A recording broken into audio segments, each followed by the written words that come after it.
আসসালামু আলাইকুম প্রিয় দর্শক বন্ধুরা, সবাইকে স্বাগতম জানাচ্ছি সুমন ইসলামিক টিভি চ্যানেলে এবং নতুন আরেকটি ইসলামিক কাহিনী। কতটা নামাজ, রোজা বা দান করলেও যদি হৃদয় হয় অহংকারে, তা আল্লাহর কাছে গ্রহণযোগ্য হয় না। এই গল্পটি তাই মনে করাবে। আর কথা না বাড়িয়ে চলে যাচ্ছে আমাদের মূল কাহিনীতে। আশা করছি আপনাদের গল্পটি ভালো লাগবে। এক সময়ের কথা, বাগদাদের এক প্রান্তে একজন যুবক বাস করত। নাম তার আমির। সে ছিল সুন্দর, শিক্ষিত, কিন্তু খুব গর্বিত। তার বিশ্বাস ছিল, আমি পাপ করি না, তাই আল্লাহ নিশ্চয়ই আমার বন্ধু।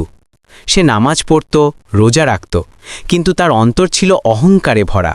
একদিন শহরের এক দরিদ্র বৃদ্ধা তার দরজায় এলেন, হাতে পুরনো একটি থলে।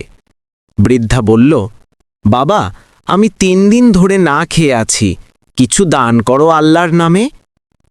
আমির হাসল, আমি গরিব নই, আমি নামাজ পড়ি, আমি হজ করব, আল্লাহ আমাকে ভালোবাসেন, তোমার মতো লোকের জন্য আমার সময় নেই। বৃদ্ধা চলে গেলেন চোখে পানি নিয়ে।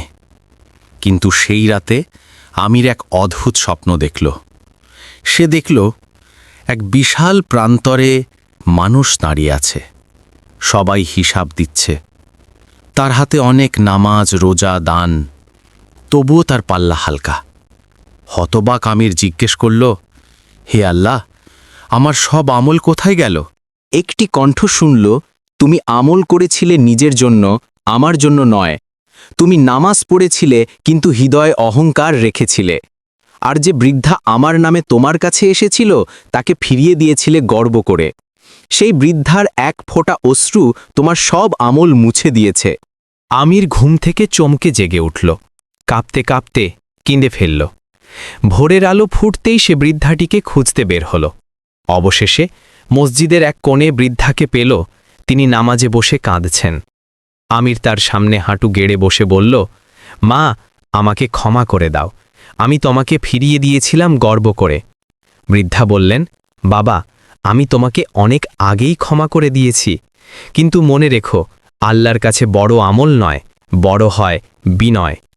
সেদিন থেকে আমির বদলে গেল। সে আর গর্ব করত না, বরং প্রতিদিন মানুষের সেবা করত। লোকেরা বলতো, আমিরের চোখের পানি এখন তার সবচেয়ে বড় দোয়া। সবাইকে ধন্যবাদ পুরো ভিডিওটা দেখার জন্য। ভিডিওটি যদি ভালো লেগে থাকে তাহলে সুমন ইসলামিক টিভি চ্যানেলটি সাবস্ক্রাইব করুন এবং পাশে থাকা বেল আইকনটিতে ক্লিক করুন, যাতে নতুন নতুন ভিডিও সবার আগে আপনার কাছে পৌঁছে যায়। এবং ভিডিওটি কেমন লাগলো আপনার মতামতটা কমেন্টে লিখুন। আবার দেখা হবে অন্য কোনো ভিডিওতে।